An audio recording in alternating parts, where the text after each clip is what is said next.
कि हमारे ऊपर ये जो अज़ाब है हंगामी दौरों के साथ अमली तौर पर इक़दाम भी करें। अस्सलाम वालेकुम नाज़रीन, प्रोग्राम रिपोर्टर डायरी के साथ मैं मेज़बान हाशिर हसन आपकी खिदमत में हाजिर हूँ। आज के प्रोग्राम में बात होगी फैसलाबाद के हिस्टोरिकल मकामात पर, और जो इंतज़ामिया है उसने इन हिस्टोरिकल मकामात के हवाले से, उनकी रेनोवेशन के हवाले से, उन पर जो हस्सा हाली है कि बादल छाए हुए उनको ख़त्म करने के हवाले से कौन से इक़दाम किए हैं। इसके साथ साथ हम आपको बताएंगे कि फैसलाबाद का जो लाइलपुर म्यूज़ियम है उसके अंदर कौन सी नवादरात पड़ी हैं, और ख़ुसूसन हम आपको बताएंगे कि फैसलाबाद की वो कौन सी आबादी है जिसके जो हवाले हैं वो 2000 साल कबल की किताबों में जो है वो मिलते हैं। और एंड पर बात होगी फैसलाबाद, क्योंकि एक तजारती शहर है, तो फैसलाबाद के सकाफ़ती मकामात के हवाले से ताजर बरादरी जो है वो अपना क्या मौक़िफ़ रखती है और उनकी बेहतरी के हवाले से वो कौन से इक़दाम करने के लिए तैयार है। तो आज के प्रोग्राम में इन्हीं सभी मामलात पर बात होगी। तो बगैर किसी ताहीर के चलते हैं प्रोग्राम की जानिब।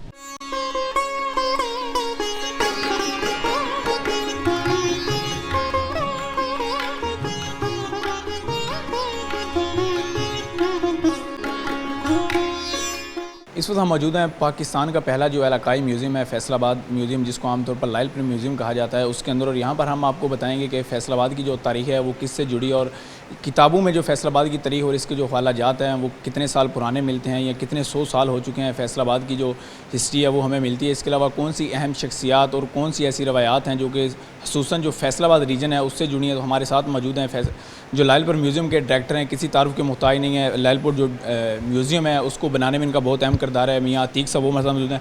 सर, सबसे पहले तो अस्सलाम वालेकुम और वेलकम आपको प्रोग्राम में। बहुत शुक्रिया।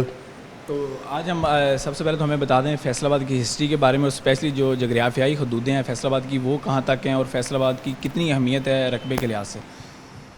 असल में जी ये जो फैसलाबाद कह लें या इसको लाइलपुर कह लें या इसको सांदलबार कह लें, तो इसके जो अर्लीस्ट एविडेंस हमें मिलता है इस इलाके का, या जो नाम दिया गया इसको वो आईन अकबरी में दिया गया जब इसका सर्वे किया गया, इकोनॉमिक सर्वे या रेवेन्यू सर्वे किया गया टैक्सेस के लिए आवाम के ऊपर, तो उस वक्त इसको जो है ना वो सांदलबार का नाम दिया गया।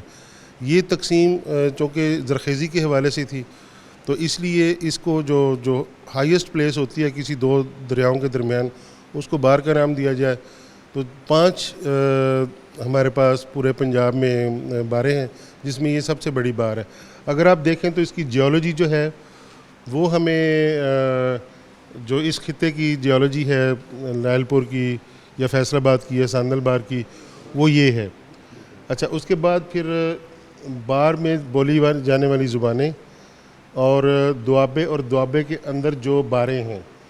अच्छा, बार एक टिपिकल लफ्ज़ इसलिए बोला जाता था कि यहाँ पे शायद पानी की कमी होती थी, और जो लोगों का रहन सहन होता था वो या कुओं पे होता था, और अपनी फसलों को दूध के ऊपर होता था, गोश्त के ऊपर होता था, जो लोकल या इंडिजिनस जो फ्रूट्स होते थे लाइक पीलू उसके ऊपर होता था।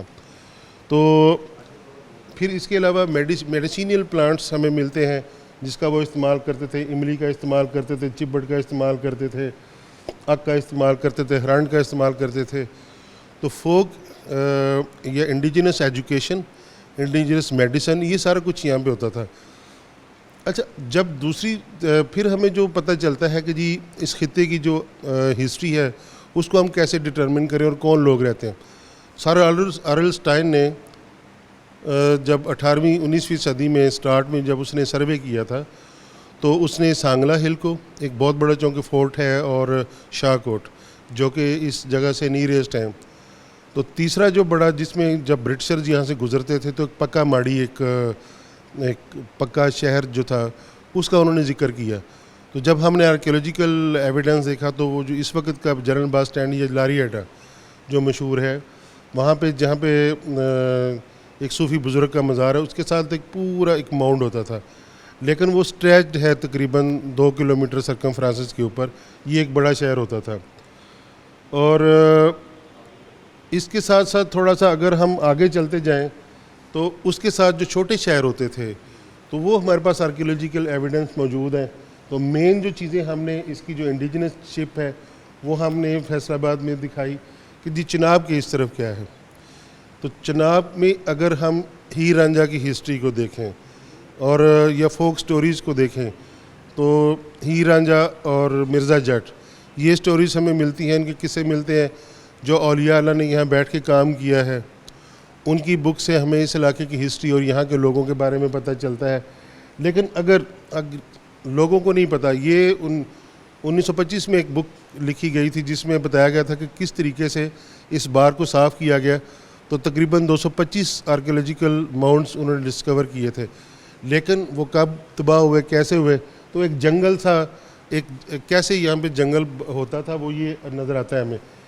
तो जंगल में किस किस्म के पाए जाते हैं परिंदे, लेकिन सबसे इम्पॉर्टेंट चीज़ ये है कि जैसे हम बार कैसे डिटरमिन करते हैं। तो आप देखें कि एक तरफ चिनाब रिवर है, एक तरफ रावी रिवर है, और जो इसकी लैंड की फार्मेशन है कि हिठारी, उठारी और बारी।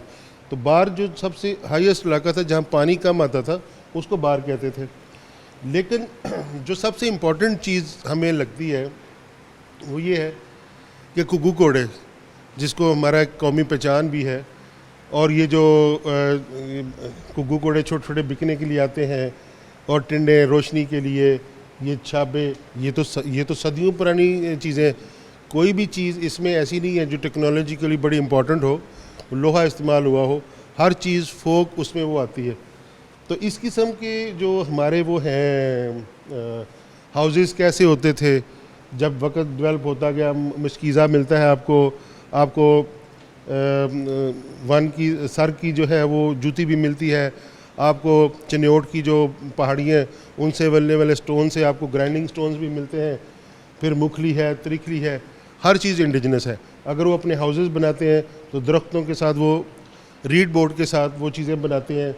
अच्छा, अगर उन्होंने अपनी फसल छाड़नी है, फसल को बेहतर करना है, और ये हमने एक तहकीक के बाद यहाँ पे जो फसलें यहाँ पे होती थी और जो वेजिटेशन थी उसके सीड्स हमने लगा दिए। फिर 3 प्रोफेशन यहाँ पे लोगों के होते थे कि एक वो गाय भैंस से पालते थे, ऊँट पालते थे और भेड़ बकरियाँ पालते थे, जिसको बेच के वो अपना गुजारा करते थे। यहाँ तो दूध, दही, मक्खन, ये यहाँ की ख़ास प्रोडक्ट थी।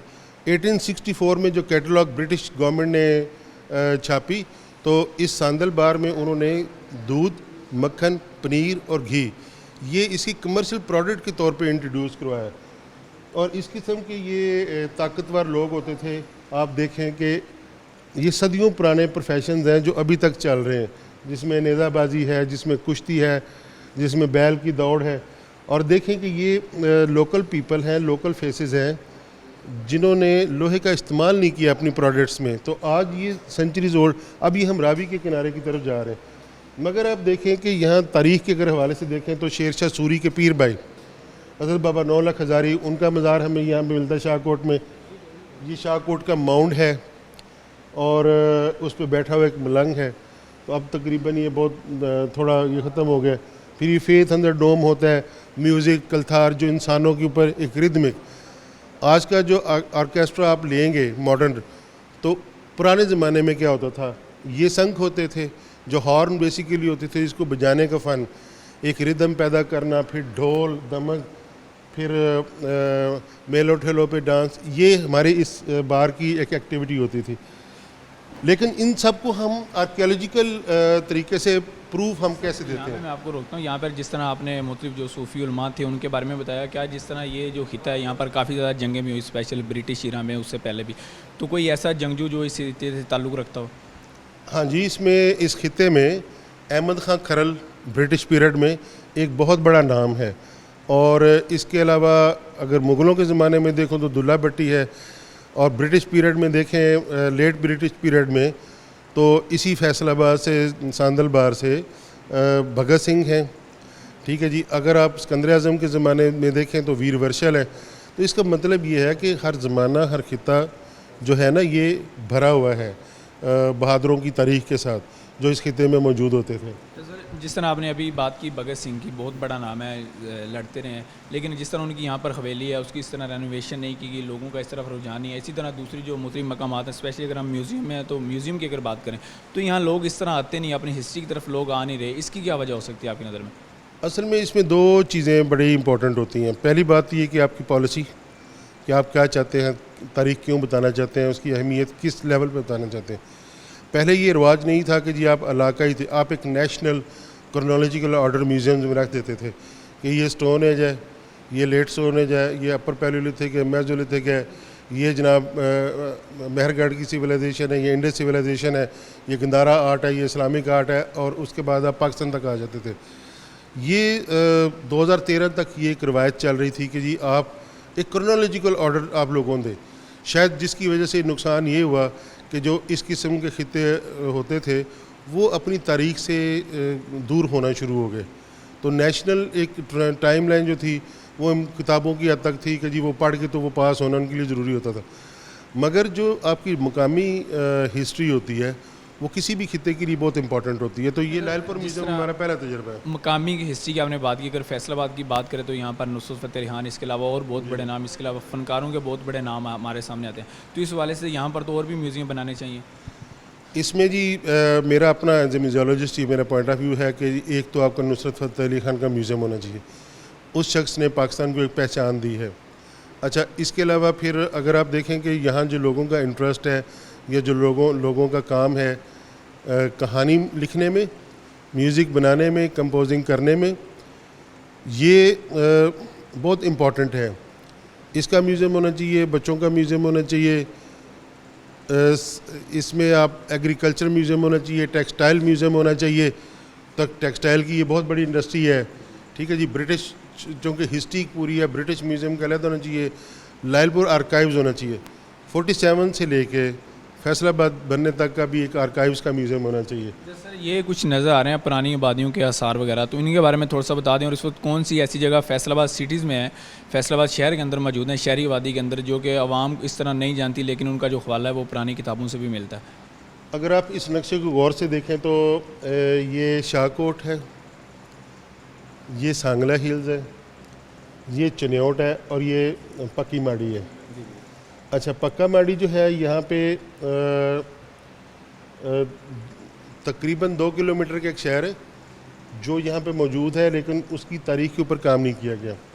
अच्छा, इसी तरीके से इन माउंट्स के ऊपर हमें ऑरलस्टाइन के ज़माने की तो मिलती हैं सारी एविडेंस।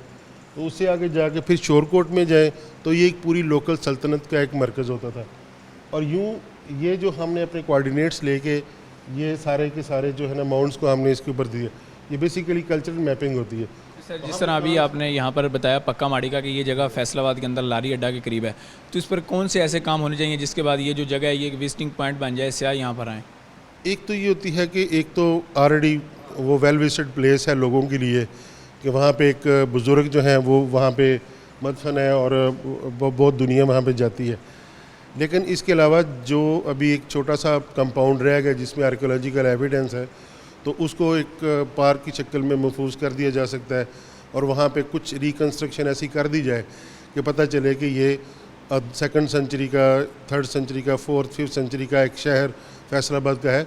इतनी स्पेस है कि उसको आप एक शहर वहाँ पे बना सकते हैं और एक रिकन्स्ट्रक्शन छोटी सी हम कर सकते हैं कि ये कैसा शहर था। मगर अगर आप देखें तो ये सारे के सारे जो शहर जो उस वक्त जब जंगल बार को साफ़ किया गया था, तो ये सारे शहर के एविडेंस जो है 250-25 जो है ये हमें मिलते हैं। जी बिल्कुल, इनका यही कहना है कि 250 से लेकर 225 तक जो शहर हैं यहाँ पर उनके आसार मिलते हैं कि वो शहर यहाँ पर आबाद थे। इसके बाद जिस तरह इन्होंने खुसूसन पक्का माड़ी का जिक्र किया जो कि फैसलाबाद शहर के लारी अड्डा के बिल्कुल साथ है, और मुमकिन यही है कि जो लारी अड्डा था वो भी कभी पक्का माड़ी के अंदर ही आता था। उसके बाद हम जाएंगे वहाँ पर और देखेंगे वहाँ पर कौन से ऐसे आसार मौजूद हैं जिनसे ये वाज़ह होता है कि यहाँ पर 200-250 साल कबल जो आबादी थी वो यहाँ पर मौजूद थी।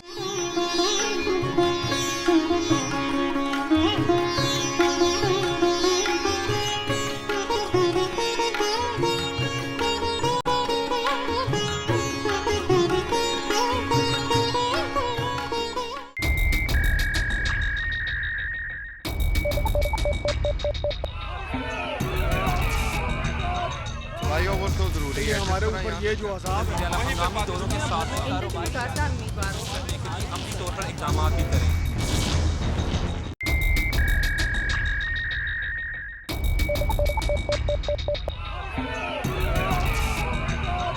भाइयों वो तो जरूरी है हमारे ऊपर ये जो असाब है हंगामी दौरों के साथ कारोबार करने के लिए अमली तौर पर इक़दाम भी करें। वेलकम बैक नाज़रीन, प्रोग्राम में एक बार फिर से खुशामदीद। जिस तरह ब्रेक से पहले हम बात कर रहे थे लायलपुर म्यूज़ियम के जो डायरेक्टर हैं मियां अतीक साहब, उनके साथ उन्होंने एक जगह पॉइंट आउट की थी कि जिसके बारे में ये कहा जा रहा था कि यहाँ पर खुदाई की गई और बहुत सारी जो नादर चीज़ें हैं वो यहाँ पर मिली और ये आसार मिले कि आज से 2000 साल जो कबल यहाँ पर कुछ जो आबादी है वो यहाँ पर आबाद थी। लेकिन फुटेज में आप देख सकते हैं अब ये जो जगह है मुकम्मल तौर पर हस्ताहाली का शिकार है और ऐसे कोई आसार कम से कम हमें नहीं मिले जिससे हम कह सकें कि यहाँ पर कोई जो आबादी है वो यहाँ पर मौजूद थी या उसके कोई जो आसार हैं वो यहाँ पर मौजूद हैं। अब हमारे साथ मौजूद हैं एक स्पेशल कल्चरिस्ट हैं और हिस्टोरियन है सिकंदर जुल्करनैन साहब, उनसे बात करते हैं कि वो इस बारे में क्या कहते हैं। तो सर सबसे पहले तो आप बताइए, जिस तरह पक्का माड़ी की बात हो रही थी तो आपके नॉलेज के मुताबिक यहाँ पर कब कोई आबादी आबाद थी और इसके बारे में क्या अब तक जो हमारी हुकूमतें हैं या इंतज़ामिया उसने किया है? जी बहुत शुक्रिया। ये पक्का माड़ी इलाके का नाम है। ये सांदलबार का या लायलपुर फैसलाबाद का एक छोटा सा इलाका है। ये प्रोमिनेंट इसलिए है कि जब ये बार आबाद हुई थी हमारी सांदलबार, तो यहाँ आबाद होने से पहले अगर चंद घराने थे तो यहाँ थे, बाकी तो सारा ही जंगल था। तो इसलिए हम पक्का माड़ी का बार बार नाम लेते हैं। जहाँ तक ये क्वेश्चन है आपका कि वहाँ रिसेंटली कोई डिगिंग हुई है आर्कियोलॉजिकल पॉइंट ऑफ व्यू से, तो मेरे नॉलेज में ऐसी बात नहीं है कि वहाँ कोई इस तरह का काम हुआ है और हमें नादर नायाब को चीज़ें मिली हैं।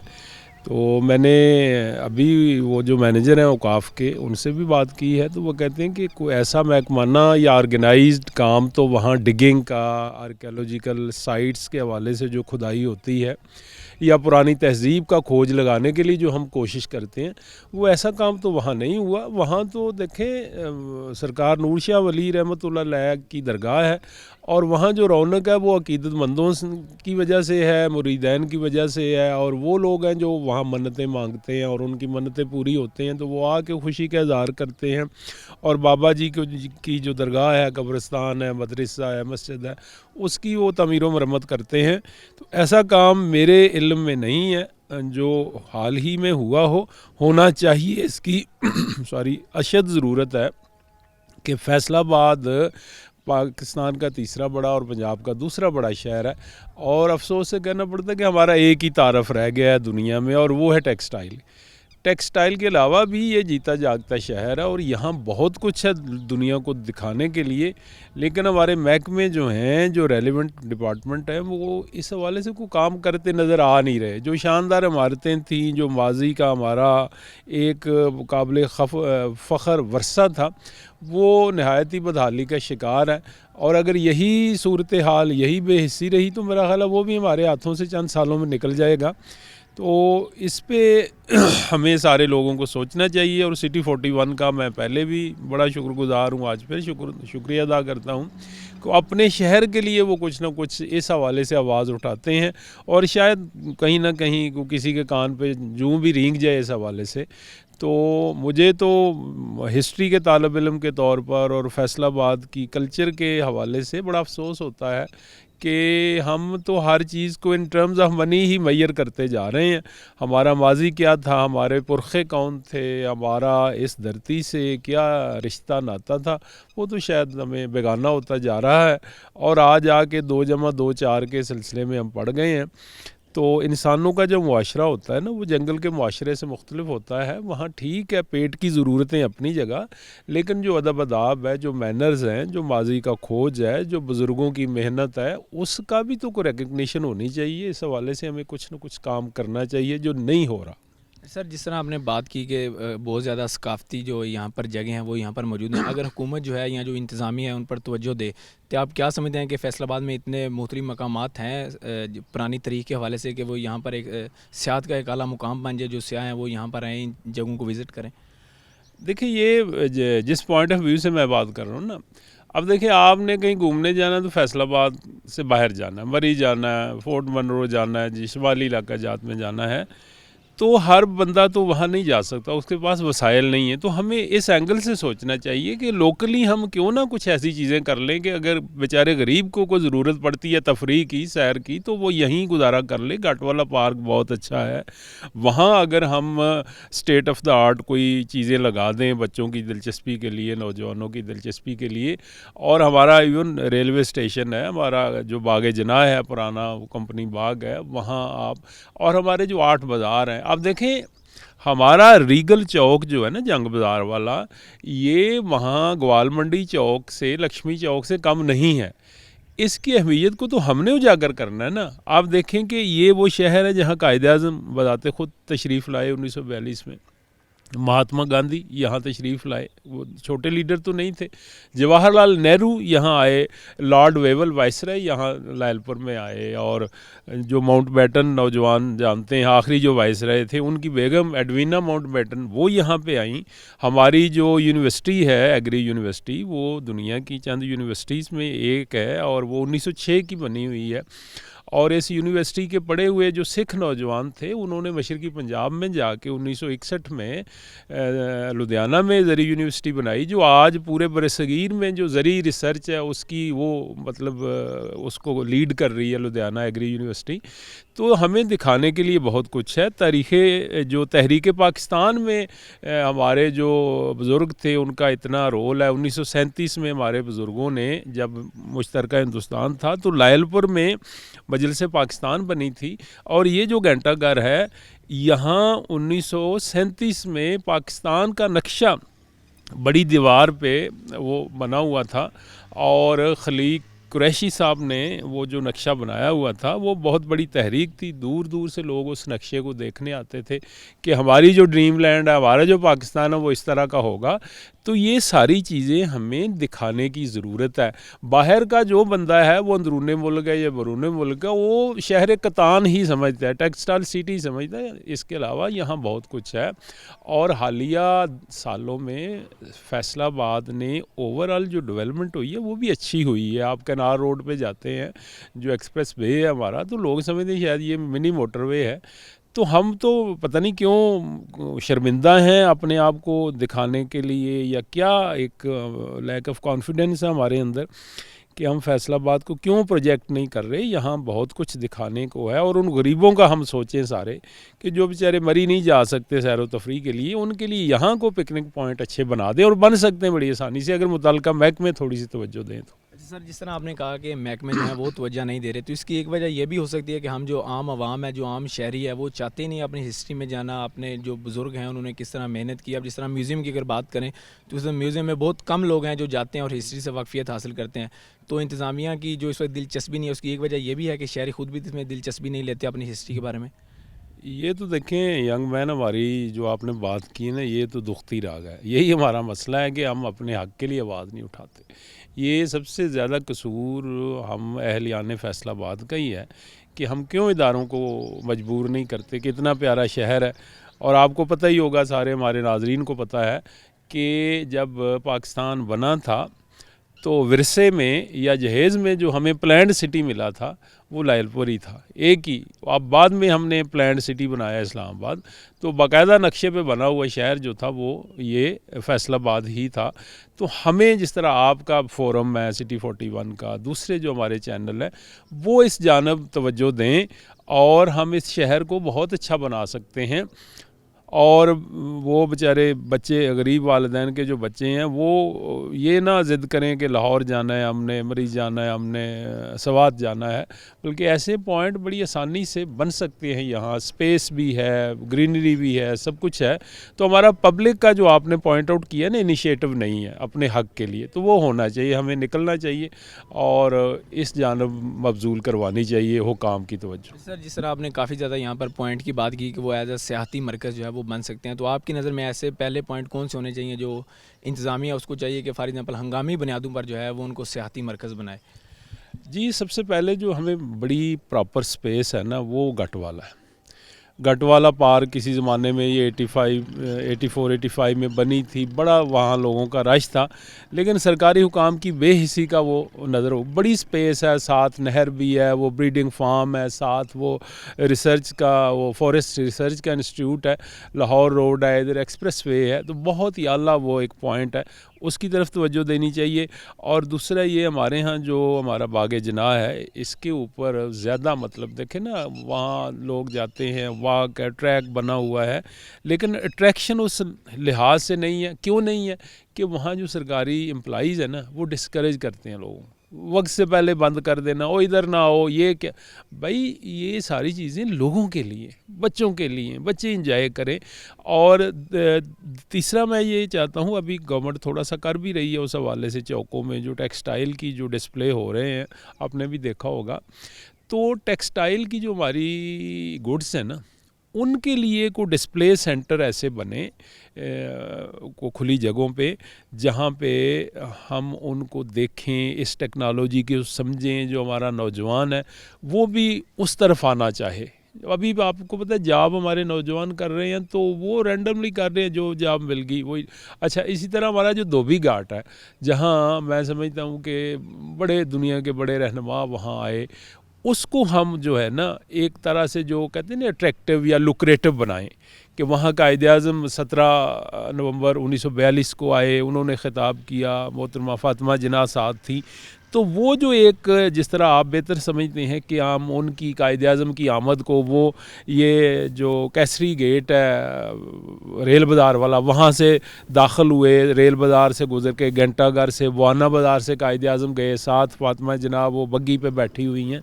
तो ये जो उनकी आमद थी, फिर जब इधर आए थे 1919 में आए, फिर 1932 में महात्मा गांधी आए, वो ये हमारा जो रीगल चौक है वहाँ रात रहे, उन्होंने वहाँ ख़िताब किया। फिर एडवीना आई, वहाँ ये जो महाजरीन कैंप लगे हुए थे 1947 में, उनकी हौसला अफजाई के लिए, उनकी हालत ज़ार देखने के लिए। तो इन चीज़ों को, यूनिवर्सिटी हमारी एग्री यूनिवर्सिटी है, वहाँ बहुत कुछ दिखाने को है। तो वही हो गया, जो रेड टेपिज़म होता है, सरकार के मामलात होते हैं, वो चल रहे हैं। तो अगर हम इन्वॉल्व कर लें प्राइवेट लोगों को, चैनल वालों को, गवर्नमेंट के लोगों को, तो इस तरह जो मतलब ट्राईलेटरल एक सिलसिला हो, जो हमारे शहर को, हमारा शहर मैं समझता हूँ कि एक बोरियत की मिसाल बन गए। जिसने कोई देखना है वो लाहौर जाए, वो इस्लामाबाद जाए, वो सवात जाए, वो कलाम जाए। तो यहाँ इसका मतलब वो कुछ नहीं दिखाने के लिए, सिवाय वो कहते हैं कि लट्ठे और लालच का जो शहर है वो नहीं होना चाहिए ना। ये जीता जागता शहर है, और नौजवान अब बहुत कुछ सीख गए हैं। उनको इन्वॉल्व करके हम बहुत सी अपॉर्चुनिटी जो है ना वहाँ इधर बना सकते हैं। और जो बच्चे हैं उनके लिए अट्रैक्शन, अभी आपको पता कि अमेरिका में आप अगर स्कूल की बात करें तो उनका स्कूल का स्टाइल पता क्या है, कि आप हर वीकेंड पे नहीं तो दूसरे यानी फोर्टनाइटली 15 दिन बाद तो ज़रूर बच्चों को कहीं घुमाने ले जाएं। तो यहाँ मौके नहीं होंगे तो घूमने किधर जाएंगे। तो ये बड़ा अनफॉर्चुनेट है कि हम सिर्फ एक वो मिल ओनर है और मिल मज़दूर है। तो ये इतना लिमिटेड तारफ़ तो नहीं हमारा होना चाहिए। हमारा एक शहर जो है ये मतलब कोई देखें 80 लाख लोगों का शहर है, तो यहाँ कोई ऐसा टूरिस्ट पॉइंट ना हो, तो ये हमारे लिए सोचने का मुकाम है। जी बिल्कुल, काफ़ी ज़्यादा सीर असल जो गुफ्तगू है वो सिकंदर ज़ुल्करनैन साहब के साथ हुई। इनका यही कहना है कि जो इंतज़ामिया है वो तवज्जो नहीं दे रही, फैसलाबाद के अंदर जो हिस्टोरिकल पॉइंट है उन पर, या जो नए हिस्टोरिकल पॉइंट बनाने चाहिए उन पर। तो अब हम आपको विज़िट करवाएंगे उन हिस्टोरिकल पॉइंट का जो इंतज़ामिया की अदम तवज्जो की वजह से हादसा हाली का शिकार।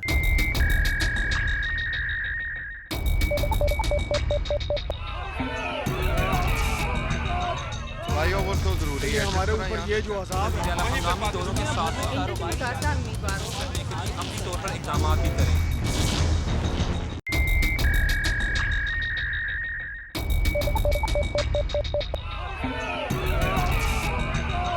फ्लाईओवर तो ज़रूरी है, हमारे ऊपर ये जो अज़ाब है, हंगामी दौरों के साथ कारोबार करने के लिए अमली तौर पर इक़दाम भी करें।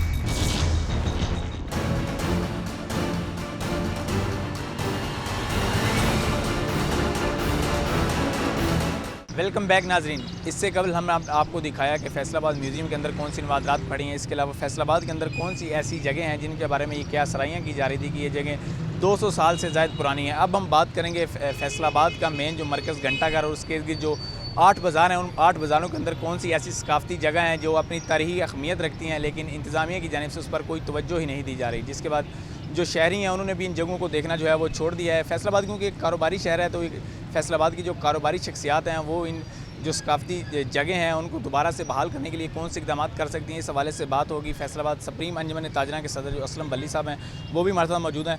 तो बल्ली साहब बताइएगा, आप तो कारोबारी शख्सियत हैं, फैसलाबाद कारोबारी शहर है, तो यहाँ पर इतना रेवेन्यू जाता है, लेकिन सकाफ़ती जो जगह हैं इनकी सूरत हाल आपके सामने है, तो किसकी नाअहली हो सकती है ये? बिस्मिल्लाहिर्रहमानिर्रहीम। सबसे पहले आपका शुक्रिया जी। ये सारे काम जो करने होते हैं रियासत की ज़िम्मेदारी होती है, इंतज़ामिया की ज़िम्मेदारी होती है। इसमें कोई शक नहीं कि शहरियों का भी इसमें फ़र्ज़ होता है, ताजिरों की भी ज़िम्मेदारी होती है। सब ने मिलजुल के सारे मामलात को करना होता है, मगर बुनियादी तौर पे इसको लेके चलना होता है रियासत ने और इंतज़ामिया ने। यहाँ पे बदकिस्मती देखिए कि जो हमारा आसार कदीमा का महकमा है पंजाब में, उसका कोई या तो जोनल ऑफिस यहाँ पे है नहीं, और अगर है तो उसकी कारकर्दगी फैसलाबाद में ना होने के बराबर है। हमें तो आज तक 30-35 साल में हमने उसको नहीं देखा। यहाँ पे हम जहाँ पे खड़े हैं, ये घंटा घर जो है ये हमारे फैसलाबाद की पहचान है। और अगर कोई बंदा फैसलाबाद में आए और घंटा घर का विज़िट ना करे कोई विज़िटर, तो वो ये समझे कि वो फैसलाबाद में आया ही नहीं है। जैसे लाहौर के बारे में कहा जाता है कि जो जिसने लाहौर नहीं देखा हो जब में ही नहीं, इस तरह ही मैं कहूँगा कि जो फैसलाबाद में आया और वो घंटाघर में नहीं आया, उसने फैसलाबाद नहीं देखा।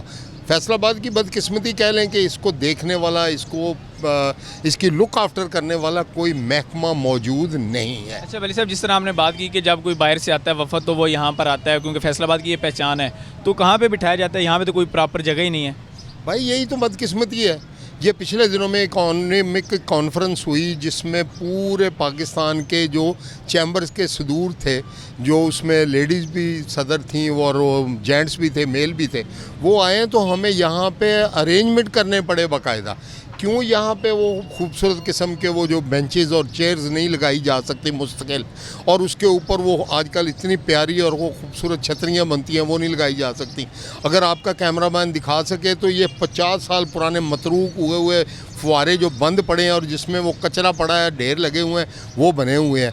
ये ऑन रिकॉर्ड बाद में आपको कर रहा हूँ कि हमने आज से 4-5 साल पहले भी पेशकश की थी कि ये घंटा घर का इंतज़ाम और इंसराम जो है ना, हमारी ताजर तंजीमों के हवाले कर दें। अगर आपसे नहीं होता तो हम कर लेंगे। आपके देखें ये घंटा घर शिकस्त व रेख्त का शिकार है, और ये हमारा वर्सा है, हमारा जो है ना ये तरका है। हमने इसको नहीं अगर संभाला ना तो हमारी आने वाली नस्लें हमारे पे थू थू करेंगे। हम जो पछताएंगे कि हम अपने वर्षे का यार दिफा नहीं कर सके या हम उसको नहीं बचा सके।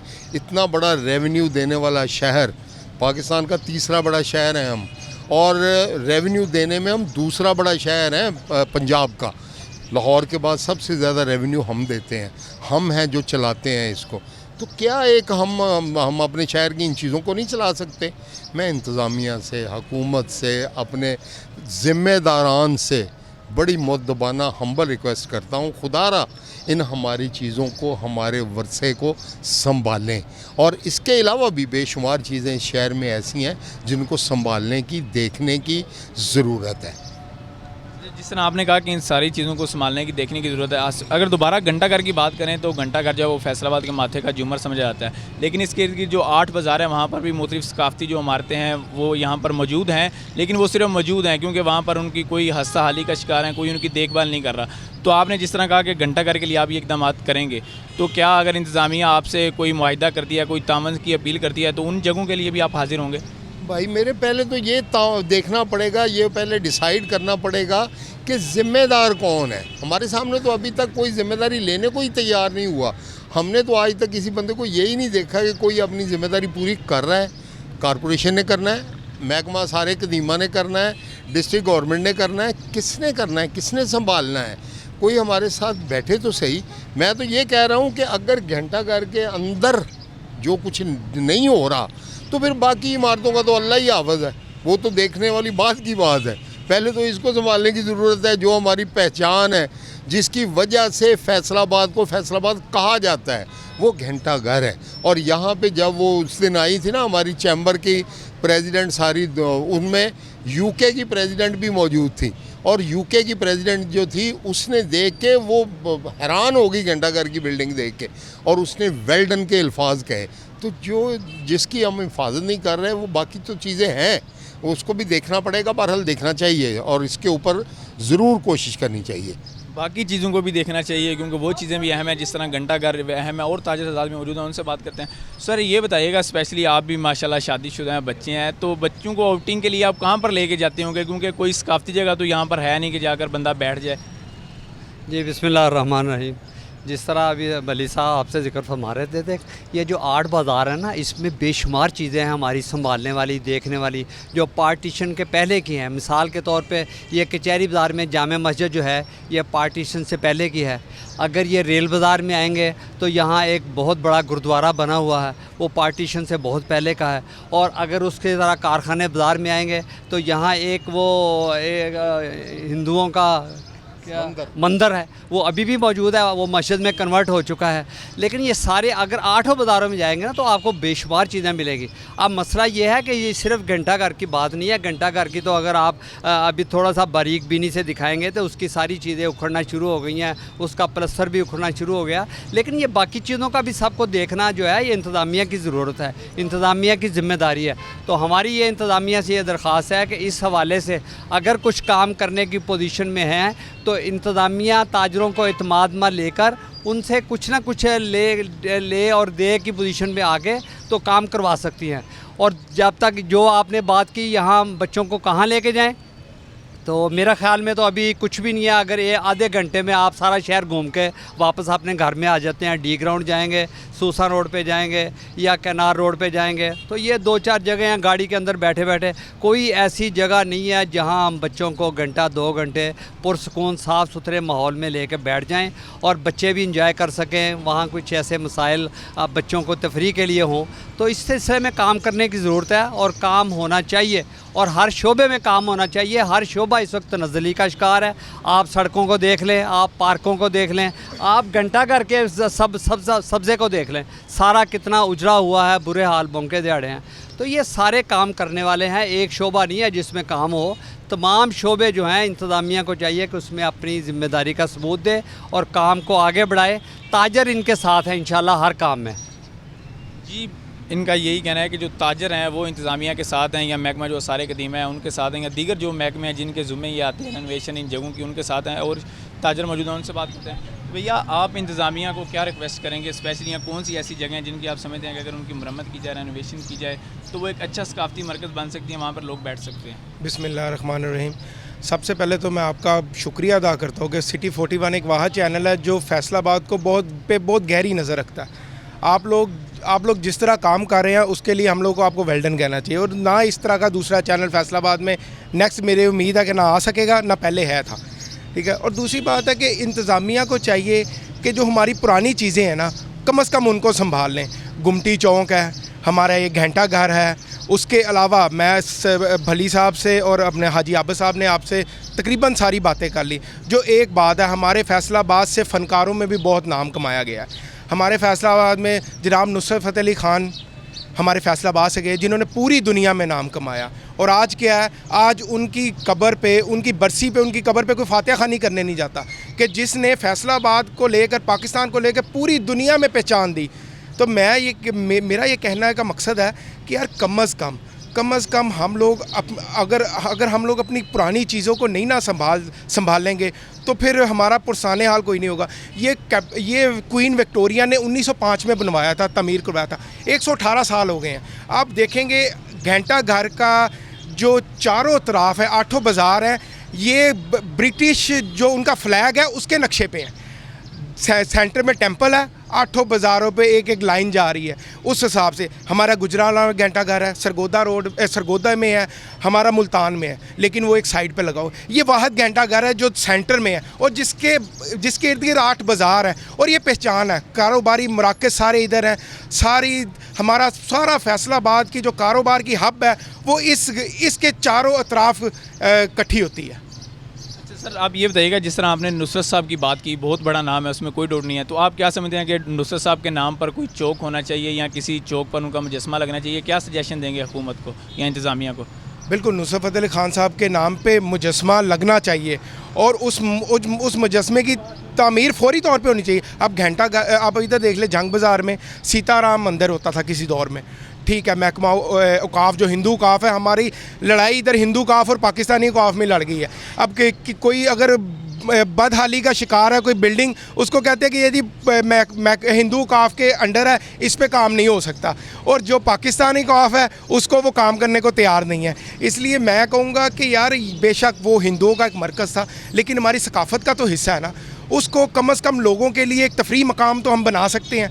तो मेरी आपके चैनल के थ्रू यही गुजारिश है कि हमारे जो पुराने कदीम अमारात हैं उनको दोबारा रेनोवेट किया जाए और उसको अच्छी तफरी का मरकज़ बनाया जा सकता है। फैसलाबाद की ताजर बरादरी का यही कहना है कि फैसलाबाद उनका शहर है, लेकिन यहाँ पर अगर इंतज़ामिया और इसके साथ साथ जो महकमे आसार कदीमा है उसको अगर मुतहर्रिक किया जाए तो अपने जो सकाफ़ती मकामात हैं उनको दोबारा से उनकी रेनोवेशन करने के लिए, उनको दोबारा से खूबसूरत बनाने के लिए वो इंतज़ामिया के साथ हर किस्म का ताउन करने के लिए तैयार हैं। लेकिन इसके लिए सबसे ज़रूरी यही है कि महकमा आसार कदीमा और दूसरे जो महकमे जिनके ये ज़ुम्मे आता है कि फैसलाबाद की अहम जो सकाफ़ती जो जगह हैं उनका ज़ुम्मा लें, उनकी रेनोवेशन करें, तो वो अगर इसकी ज़िम्मेदारी लें तो उम्मीद की जाती है कि ताजरों और इंतज़ामिया के मुकम्मल तौर पर इश्तराक के बाद ये फैसलाबाद की मशहूर जो सकाफ़ती जगह हैं वो फिर से उसकी रौनकें बहाल होंगी और जो शहरी हैं वो दोबारा से अपनी सकाफ़ती अशिया की तरफ बढ़ेंगे।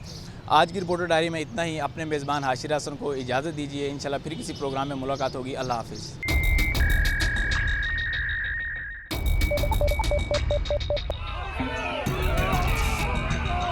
भाई वो तो ज़रूरी है, हमारे ऊपर ये जो अज़ाब है हंगामी दौरों के साथ कारोबार करने के लिए अमली तौर पर इक़दाम भी करें।